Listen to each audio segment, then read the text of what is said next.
Hello and welcome to the Eating Disorder Therapist podcast. This is a podcast to help you find peace with food and overcome disordered eating. And I'm Harriet Frew, aka the Eating Disorder Therapist. And I'm so excited to share with you all kinds of stories, tips, information and guest interviews to help you on your journey in finding peace with food. So thank you so much for listening today. Now today I have a guest on the show all the way from Sydney, Australia. I am talking to Sarah Liz King. Sarah is an accomplished exercise physiologist who has dedicated her career to promoting safe and effective exercise practices for individuals with eating disorders, exercise addiction, and hypothalamic amenorrhea.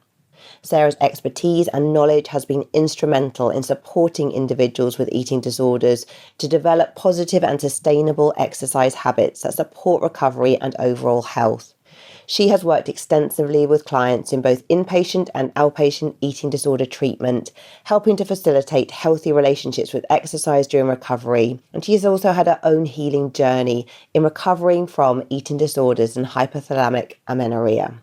Today, Sarah is going to do a deep dive into hypothalamic amenorrhea. It's a condition that affects many women with eating disorders, but is often not understood or spoken about enough. So she's going to talk about the condition itself, why eating disorders and hypothalamic amenorrhea are connected, the warning signs of hypothalamic amenorrhea, it's a tongue twister, and the detrimental effects it can have on the body. And finally, how to heal from this condition and to really get your body back into that healthy, wonderful place that we are all aiming for. So this is a fantastic conversation. I don't think I have done a deep dive into this topic before, and Sarah Liz King is the absolute right person to be talking about it. She explains some very sort of complex ideas in a very simple and understandable way, and I know you're going to get so much value from this episode. So let's get to the conversation. Hi, Sarah. Welcome to the Eating Disorder Therapist podcast. So glad to be here. Thank you for having me. So Sarah, could I firstly get you to introduce yourself to the listeners, please? Yeah, so my name is Sarah. You can find me most places online under Sarah Liz King. I'm an exercise physiologist and I'm also a health and recovery coach. I've had my own lived experience of both having an eating disorder and hypothalamic amenorrhea, which we'll talk a little bit about today as well. And outside of the lovely work that I do, I live in beautiful Bondi, so you can definitely find me by the beach or with my very cute little dog, Henry, who you hopefully won't hear in the background today, but he is sitting closely beside me. Oh, and what kind of dog is Henry? Henry is a cavoodle, which I think overseas is also known as a cavapoo. So he's a cross between a Cavalier King Charles and a mini poodle. So he's very, very cute. Oh, yeah, that sounds like a really sweet combination. So, Sarah, can you say a little bit more then? I know you say you've had your own journey, and I think the main focus of this podcast today is we're going to be delving into your expertise around hypothalamic amenorrhea. But could you just tell us a little bit sort of in brief about your own journey and then what perhaps led you to focus on the exercise physiology side of things? Yeah, so I developed what I would consider disordered eating in my late teen years. So final few years of high school, I kind of became aware of my body weight, shape, and size, mostly because of the conversation that my peers were having around their bodies needing to be different for social occasions and our school formals and all of those kinds of things. And I was like, oh, okay, this little bit of pressure to be thin is something that I'm now thinking about. Whereas prior to that, I had really had quite a carefree relationship with food and my body and exercise. Moving forward from that point onwards, I think you combine those kind of disordered eating tendencies that started to creep in and that type A perfectionist personality. And when I entered a really challenging time, when I started uni and there was this huge transition period, I definitely turned to micromanaging my food and exercise routine to try and find this element of control in what felt like a chaotic period of my life.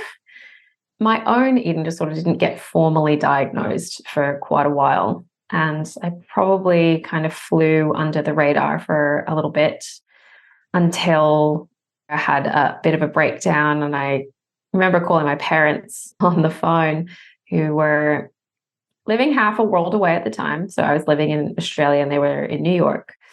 And I just said, I'm not well. I need someone to come and help me. Like, I feel like my world is falling apart. And it kind of did. I was so unwell that I couldn't continue studying with uni. I had to kind of press pause with that. I really had to figure out what the next step was to get treatment. And from that point onwards, when I was about 18, 19, it was really quite a stumbling through of treatment. I would have periods where I would do well, and then periods where things would kind of retreat back to being a little bit worse. And eventually I got to a point where I was like, okay, I have to do something. Otherwise, this is going to be my life. And I don't want that for myself. So around the age of 24, I was like, okay, let's try this again and let's try something different. And I entered an intensive outpatient treatment program. So where I would go to clinic for about 5 to 6 hours during the day, and we'd do therapy and had supervised meals and really kind of just learn the recovery skills that were necessary to find my way out of this eating disorder. In hindsight, I was so grateful. In the moment, I was so terrified of engaging with something that felt like it was, I guess, quite intensive, but it slowly but surely started to give me my life back. And I started to laugh again, and my personality returned, and all of those little things that I hadn't even realized had slipped out of my life. And that was kind of the start of me finally getting better. But like anything, it takes time. I think it was a slow unlearning process in my mind of all of the unhelpful beliefs being crowded out by my more helpful, healthy beliefs that I had to start focusing on, and the behaviors that I knew were going to support me being a well-nourished, well-functioning human being. Fast forward a little bit, I kind of reached that point where my doctors were like, well, you've kind of hit all of the physical requirements of recovery, and mentally you're saying you're doing quite well, and tick that box, sounds like you're good to go. And I left that treatment. I felt amazing. I remember taking my first overseas holiday that I'd ever had the year after, which was absolutely eye-opening and created so many wonderful memories. But the thing that kind of lingered was the fact that at the age of 18, I lost my period, even before developing my, I guess, more severe eating disorder that got diagnosed later down the track. And it was still missing even after I'd kind of like ticked all the boxes of being quote unquote recovered by what my treatment team had recommended. And that always kind of weighed on my mind. And I was always asking my doctors, what about this? Isn't this a bad thing? And I got misdiagnosed as having PCOS until I finally figured out at the age of 27 that what was causing my missing periods was something called hypothalamic amenorrhea. From that point onwards, I was like, right, now I have the name. Now I know what kind of treatment I need. And I need to really prioritize this because it was affecting my health. My bones were terrible. And I was thinking about, I want the ability to have children in the future. And if that's the case, I should probably work on recovering from this now. So my own personal journey really inspired me to make sure that other individuals who were experiencing the same thing had a beacon of hope to kind of know that it is possible to recover, and also have some really tangible, helpful resources to help give them the practical steps to get there. So that is the basis of me starting my own business and becoming a health and recovery coach, and the podcast and the content, because I don't want anyone to ever feel like they're alone in this journey. Oh, thank you so much for sharing, Sarah. And it sounds like you went to some really dark places and you had to do a lot of really tricky recovery work, didn't you, to get to the place that you're in today? I'm glad I asked you, actually, because I just know that your experience is going to resonate with so many people listening. So thank you for sort of talking us through that, because I think sometimes on social media, it can kind of come across, can't it, that people just started eating and going off to the land of rainbows and unicorns. And it's often not like that, is it? It's a messy old journey and the road to recovery. Extremely. And I did a post the other day that was actually about if you are currently working on recovery and you feel like you're just not there yet, or everyone else is kind of charging ahead of you, like here is a moment of reflection. And I kind of recounted the fact that my own eating disorder recovery journey took over 10 years. And you can see all of the bright and shiny pieces that people might decide they want to share on social media. But gosh, there are so many challenging and difficult moments that nobody really shows you that are absolutely part of the journey. And although they are difficult in the moment, they do pass and it does get better. Yeah, no, thank you. Well, I think really does inspire hope for people listening. And I think what's helpful with your story as well is that it sounds like you really sort of tried very hard actually to do recovery, perhaps on your own or with more limited support, but actually you recognized that you needed to go for that kind of more structured, intensive support. And I can imagine that wasn't an easy decision, but it sounds like it was a real game changer for you. Yeah, it was not easy at all. I remember I had a wonderful friend who came to see me. She was a high school friend and I was living in a different state to her. So she came and stayed with me for a few days. And I just remember her saying, like, you can't live like this. Like, you have to do something about this. She's like, I love you, but this is really hard as someone that loves and cares about you for me to see you put yourself through. And it was that point where I was like, oh my gosh, I really have to do something about this. And when I spoke to my doctor, she was like, well, you've done this, you've done that. What about this option? And I wanted to say no. Everything from my eating disorder was screaming at me not to do this. And I was like, that sounds like the right thing to do. I will put my name down on the wait list. But the day that I got a call that there was a space available, I broke down in tears. I bawled my eyes out because I realized I would be forced and encouraged to do the things that I had avoided and that my eating disorder had kind of told me to avoid. But ultimately, that tiny little healthy part in my brain would also kind of say, yeah, but this is the right thing. This is for the best. This is for the greater good. So I'm glad I had that teeny tiny, very faint little voice in the back of my head that helped me go through with it. Yeah, well, me too. It sounds like you're doing some incredible work today, actually, because I think when you've been to those dark places as well, your passion and sort of sense of purpose around all of this is just incredibly strong, isn't it? You just know what it's like to have been there. You have walked in someone else's shoes and you know what it's like. And also there's that sense of trust from the other side of people going, you know, they're not just giving me some piece of advice out of the blue. They have also been through this. They've walked this road and they know something not just on a clinical evidence-based level, but also that personal experience. I don't know. It definitely does add a layer where I find individuals just kind of feel like they can take on the advice so much more. Yeah, so with you. Let's talk a bit about hypothalamic amenorrhea. Could you firstly tell us, what is it? Such a mouthful. That's the first thing it is. Hypothalamic amenorrhea is also called functional hypothalamic amenorrhea, or you might just see the abbreviation as the letters HA. It is a form of secondary amenorrhea, which means that you have had your periods, your own natural periods at some point in your life, and that they have stopped for a length of time of around 3 months or greater.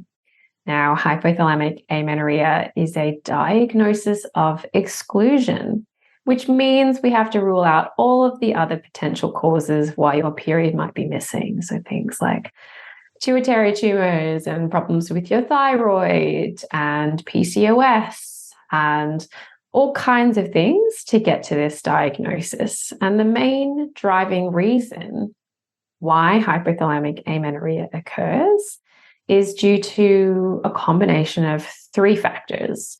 Number one, under fueling for your body's energy requirements. Number two is overtraining or over exercising. Those two things combined create what we call an energy imbalance or low energy availability, which basically means like after your body's tried to do all of its absolutely essential functions, there's nothing left in the tank. So it's kind of started to shut things down in an effort to save energy. Those first two factors are underfueling, overtraining, and the third factor is too much psychological stress. So this area in your brain called your hypothalamus basically senses all of these changes happening, and it goes, oh, well, there's not that much energy around, probably not the best time for reproduction. So it downregulates the production of your sex hormones, meaning that you don't ovulate, and thus you are not getting a menstrual cycle each month. That is the definition of hypothalamic amenorrhea in the simplest of terms. So how are eating disorders and hypothalamic amenorrhea connected? And I guess that might seem in some ways quite obvious to some people listening, but I'm wondering as well, can one have hypothalamic amenorrhea without, perhaps if you're underfed, over-exercising for non-eating disorder reasons too? Perhaps could you address that first and then talk a bit about eating disorders and the connection? Yeah, so a person can have hypothalamic amenorrhea and not have an eating disorder, and it might be completely unintentional that they fall into getting it. For a lot of people, we kind of live in this culture where exercise is very glamorized. The more, the better. You might just be a very sporty person. You might really enjoy exercise. You might be an athlete. And so you might be moving your body quite a lot during the day, and maybe you're just not aware of what your energy requirements are, or the level of exercise that you've done or are doing has changed your hunger signals. So maybe you're just not feeling hungry and therefore not really prioritizing how much food you're having. Some people also just have really, really busy schedules and they might forget to eat. We often see people that have like ADHD or other kinds of like neurodivergent disorders who might have difficulty just remembering to eat because they get so focused on doing other things. So there are a plethora of reasons why a person might develop hypothalamic amenorrhea, not related to having an eating disorder. And also they do occur in people that have both eating disorders and disordered eating as well. And for not just the classic kind of picture of what we think the person might be affected with hypothalamic amenorrhea is, it can be a person of any body weight, shape, or size. And I think that's one of the biggest myths, is that you have to be quote unquote underweight to struggle with or have hypothalamic amenorrhea, and that is not the case. It is due to this energy imbalance first and foremost. So it can happen to a person of, if we use BMI, which is a very crude measure of, I guess, body size, if someone even fits into the healthier weight or even the overweight category, they can still, and I hate those classifications, FYI, they can still have hypothalamic amenorrhea. Particularly with eating disorders, I guess some of the things that go hand in hand with eating disorders and hypothalamic amenorrhea are maybe having things like food rules, which basically mean that you might be cutting things out that would stop you from reaching your overall energy requirements. You might struggle with consistent eating, and that gives your brain some false signals. So sometimes we get energy and sometimes we don't, and that inconsistent pattern can make your brain kind of not be willing to turn your menstrual cycle back on as a result. Again, it might be related to exercise habits, whether that is structured exercise habit or things like incidental movement, so walking, having a very active job, things like that. And those are all reasons why we might see hypothalamic amenorrhea in individuals that have eating disorders or disordered eating. Oh, and thank you for explaining that. And I think it's such a great point that you've really emphasized that actually it's not just perhaps someone who is what we might think as the more typical eating disorder presentation, which is absolutely not the typical presentation. But I think still we have this sort of fantasy, don't we, that eating disorders tend to be all about kind of young, white, adolescent girls who are emaciated, that more kind of typical look. Whereas you and I know 85% of people with eating disorders are not underweight. And I think it's just so helpful for you just to sort of lay that point down, actually, that it can affect anybody, really, if you are undernourished, over-exercising, perhaps and experiencing this psychological stress.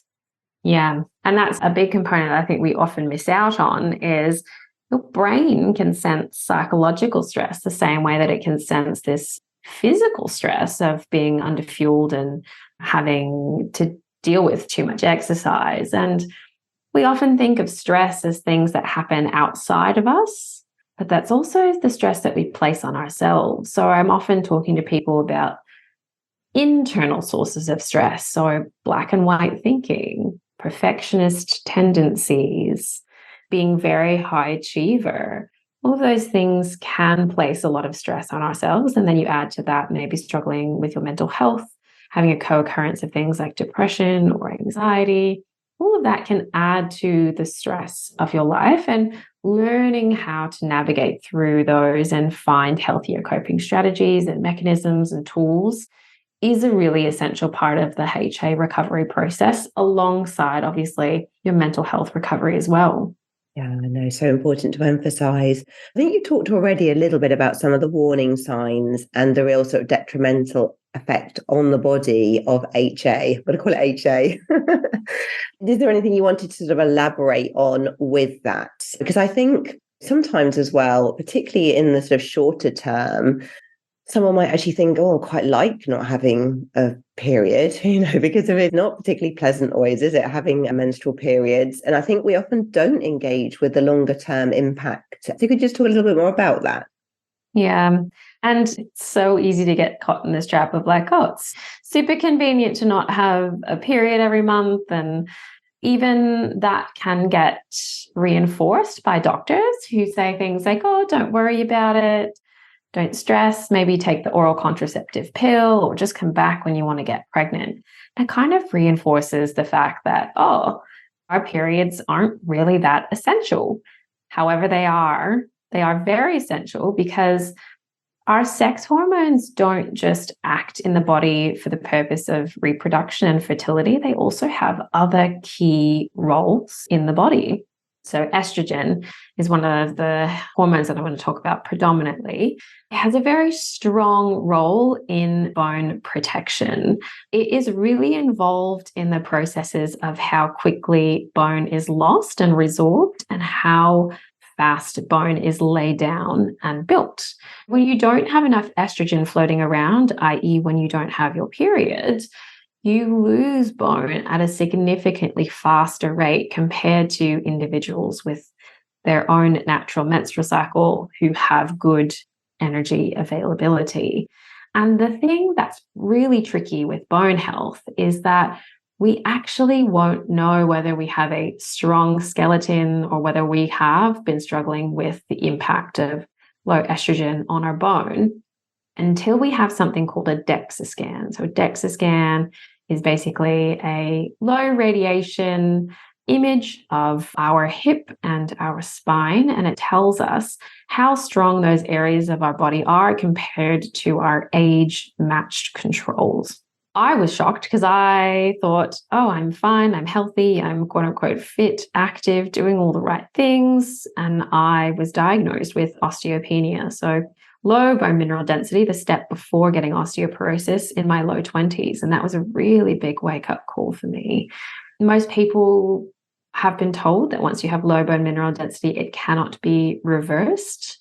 And that's not the case for everyone. There are plenty of lifestyle changes that you can make, including recovering your period and strength training and diet and lifestyle choices, as well as medications that can be used to reverse bone loss. But the very first step is reversing what probably caused your bone loss to be quite significant in the first place, which is restoring your periods, your menstrual cycle. So bone health is one component. The second component, which actually surprises a lot of people, is our heart health. Estrogen is cardioprotective. It helps keep our arteries nice and flexible and pliable. And when we have good amounts of it, our heart health is correlated to having less occurrences of heart disease and heart complications. And how do we know this? Well, when we go through menopause, that's when women are mostly at a higher risk of things like heart disease and heart events and high blood pressure and all of those kinds of things. We really need estrogen to be floating around to help our heart do its thing, and it works hard enough as it is. We want to give it a little bit of a break and a boost where we can. And the good thing is, like I said, like bone health, once you work on restoring to natural estrogen levels with having a regular menstrual cycle, you do have that kind of cardioprotective effect that returns. And then there are other things that both estrogen and progesterone do. They're involved in things like regulating our mood, for example. And then we think of correlations of having good energy availability as having other benefits. So not directly related to the presence of our sex hormones, but the benefits that go alongside having good sex hormones and having good energy availability means that we get a lot of other health benefits like strong hair, skin, and nails, a better functioning thyroid, improved digestion, all of those kinds of things that people might be going like, oh no, those all impact me. And maybe I do have HA. Those things often, they do get better. I'd say like digestive concerns, which often afflict a lot of people that have disordered eating and eating disorders as well, is one of the things that improves quite significantly with HA recovery also. So helpful just talking through all of those things in detail, because I think it's something that we don't really hear enough about, do we? And perhaps we don't hear enough from the sort of medical profession. And if we go along for a chat with our doctor, can you tell us a bit more as well? Because I think a lot of people do get put on the oral contraceptive pill as a kind of fix to their HA, but is that actually going to solve the problem? Yeah, it's a very old school thought in the medical world, unfortunately, and it has been disproven that the oral contraceptive is a solution for hypothalamic amenorrhea. So the old school of thought is if you give someone the oral contraceptive pill, it has these kinds of synthetic forms of estrogen and progesterone, which will be bone protective. But that is untrue. That has been disproven, and we now know that taking the oral contraceptive pill, the way that it actually works is to suppress ovulation. And we actually want that whole ovulatory cycle to be happening because it's that estrogen impact that is bone protective. If your doctor or health professional says just take the pill, your better option is to say, no, I actually know that that isn't going to do anything for me other than give you what's called a withdrawal bleed. So basically, the week that you take the sugar pills, your body has a withdrawal from those synthetic forms of hormones. And so you shed the lining of your uterus, but a period, our own natural menstrual cycle, is happening because ovulation occurs, which means that our body has built up its own natural thickening of the uterine lining, and we have this good amount of estrogen. Fertilization does not occur, then we're losing the lining of our uterus for that reason. So one is just a withdrawal bleed because you're no longer giving your body those synthetic hormones, and another one's happening naturally because of good amounts of our sex hormones being present. Your better option is to say to your doctor, I would like to see an endocrinologist. Now, endocrinologists are hormone doctors. They are so smart. They know all the things about all the chemical reactions and physiology related to the hormones going on in our body. And they can prescribe something called HRT. So HRT stands for hormone replacement therapy. Now, hormone replacement therapy is different from the oral contraceptive pill because it does not suppress ovulation. Instead, it provides bioidentical forms of our hormones into the body.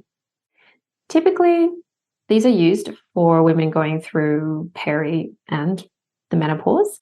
However, they can also be used to support a person who is also going through HA recovery.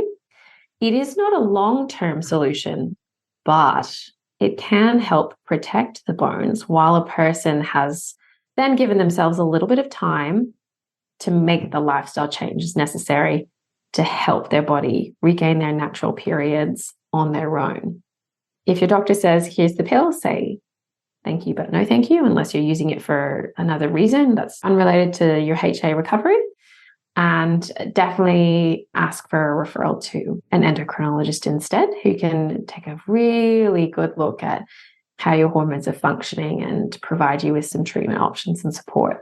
Okay, so helpful. Thank you for that, Sarah. Can you tell us what's the best way to begin to heal HA and to restore our period? So HA recovery, I always say, is simple in theory, but that does not make it easy. It's simple in theory because what we're trying to do is reverse what is causing our hypothalamus to be suppressed. So if we are underfueling and overtraining and we have too much psychological stress, we're working on optimizing our fueling, modifying our exercise, and proactive stress management. All of that is well and good. But if you throw something in like an eating disorder or disordered eating, that might be the exact opposite of what that part of your brain wants you to do, which makes it simple, but not easy. So for the nutrition side, what we're really aiming for in the initial instances is regular, adequate eating. So I always give this principle of threes. We're aiming for 3 meals and 3 snacks, at least, roughly every 3 or so hours during the day, including all 3 main macronutrients. So proteins, carbohydrates, healthy fats into the mix, which basically helps us make sure that we're getting all different kinds of food in there, both nourishing foods and soul-fulfilling foods. In the initial instance, that's kind of like your basic principle to start off with.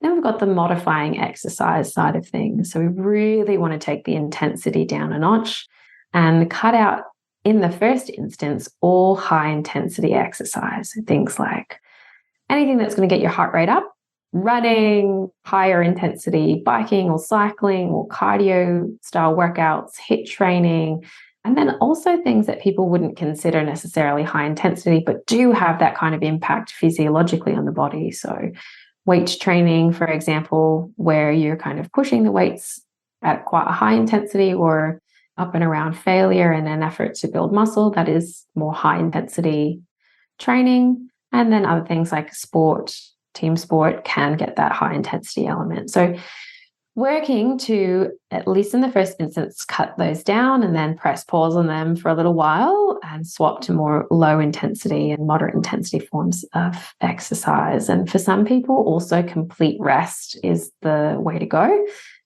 Not only for the physical break, but also sometimes we need that mental break to help us create a better relationship with movement when we have a chance to kind of work through some of the psychological relationships that we might have with it, which might be have healthy intentions at some stages and sometimes unhealthy intentions at other points in time. And then again, we're working on that element of psychological stress. So I often find that a lot of my clients are go-getters, they're doers, they're achievers, and some of the most intelligent people I've ever met. And a lot of their work ethic and drive and ambition has gotten them far, but it's also created these expectations that they can never rest and never have a moment off and always have to be go, go, go, do, do, do. And your brain senses that, and it needs an opportunity to decompress. It needs moments where it can do things at a more realistic level. And part of treatment is going, okay, well, how do we break away from these unrealistic expectations? How do we put some of this perfectionistic tendencies into perspective with the rest of our lives? How do we break the all or nothing mentality and the black and white thinking?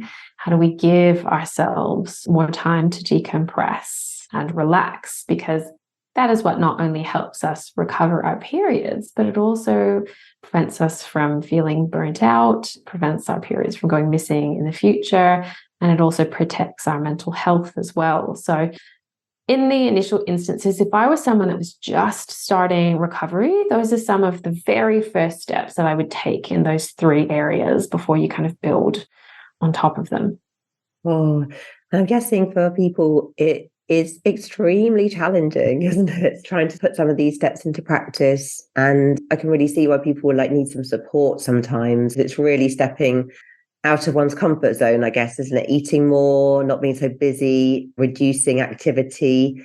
And that's going to bring some really uncomfortable feelings, sort of stepping away from that place, which is very known and safe, even though it's been making you unwell. It is. The emotional side of things of recovery is what makes it one of the most difficult things to go through, because we have to remember for a lot of individuals, maybe their identity has been wrapped up in how much exercise they do, or being an athlete, or they've been praised for the way that they've eaten, or diet culture has solidified certain messages in their mind. We can think easily of weight stigma and internalized fat phobia and all of these kinds of challenging psychological elements that can often be the biggest obstacles to us making the behavioral changes that we know will get us to a regular period, recovering our period. That is often why I say HA recovery is simple, but it's not easy, and why support is so necessary is because you don't just want to kind of think about this as a short-term change. Oh, I'll just do this for a couple of months and I'll get my periods back and then I'll retreat back to what I was doing before. That doesn't work. If you do that, your periods are going to go missing again. This is an opportunity for you to really unlearn all of those unhelpful mindsets that you know have been perpetuating habits that led you to your period missing in the first place. Whether those are intertwined with an eating disorder or disordered eating or not, they still need attention. And how long does the process take to recover? And I'm sure this varies so much from person to person, because I know you were saying perhaps with your own healing journey, you got to that stage in a way where you were sort of fueling yourself, you'd made lots of changes, but there was still that kind of missing piece around suffering with HA. Can it sometimes be several years for someone to restore their period? Yeah, it can. It definitely can. I mean, in my own personal experience, from the moment where I kind of figured out, oh, HA is the thing that I have, and maybe I do, even though the doctors have all kind of given their tick of approval and said, I'm quote unquote fine, my body's saying I'm not fine. So from that moment, my own recovery took about 6-ish months. And 6 months is about average for most people. However, it also depends on where you're starting. It can be as little as 3 months, and it can be 18 plus months. There is such a wide range of what we commonly see for those in a recovery process. And I would say if weight restoration is going to be a part of your journey, then the length of time for recovering your periods might be a little bit longer. I've even had clients who are what has been considered for all intents and purposes their restored weight, and it's still taken several months for their body to kind of catch up and switch things back on. So sometimes our brains, our hypothalamus is pretty stubborn, and that can be really, really frustrating for individuals. But we have to kind of remember your body has been through a really stressful period for months, if not years. Sometimes it takes a lot of evidence that we're safe, we're well fueled and well fed, we're not in a stressed environment for our body to kind of go, oh, okay, now we can switch everything back on. Try to keep that at front and center in your mind if you are someone on a HA recovery journey and you feel like everybody else around you is getting their period back and it's just not happening for you. Hormones are slow-moving creatures, and they're like the race between the tortoise and the hare. All the lifestyle changes that you're making is kind of like the hare running ahead in the race as fast as they can. Your hormones are kind of the tortoise that creep up behind. Eventually, the tortoise wins the race, but it can feel like you're not getting anywhere but you probably are. It's just that the hormones take a little while to catch up. I know, makes sense. So, Sarah, where can people find you if they want to get in touch with you, if they want to read more of your content, access your resources? Yeah, please let us know. You can find me online on Instagram, on TikTok, on all of the social media platforms at Sarah Liz King. I am most active on Instagram, and I do have a YouTube channel as well. Otherwise, my website, sarahLizKing.com, has all of our great resources and courses and group programs that are helpful for those who are going through their HA recovery journey. Fantastic. Well, thank you so much, Sarah, for coming on the podcast today. I think you've packed such incredible value into this episode. And I know that the listeners are going to find it incredibly valuable, because I don't think it's a topic we've ever done a deep dive on before. So I massively appreciate you sharing. I think you have a great skill for communicating quite complex things in a very straightforward and simple way. So that's much, much, much appreciated. Thank you very much. Thank you so much for having me on. So I hope you enjoyed this conversation just as much as I did.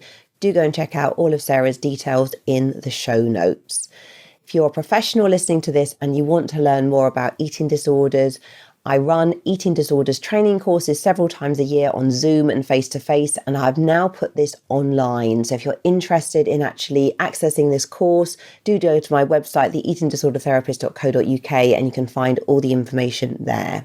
If you're not following me already, do seek me out on Instagram, _. And for further support with your relationship with food, do go to my website, theeatingdisordertherapist.co.uk. If you enjoy this podcast, I'd be so grateful if you'd follow, rate and review, as it helps it reach so many more listeners. Thank you so much for listening today, and I look forward to sharing another podcast episode with you very soon.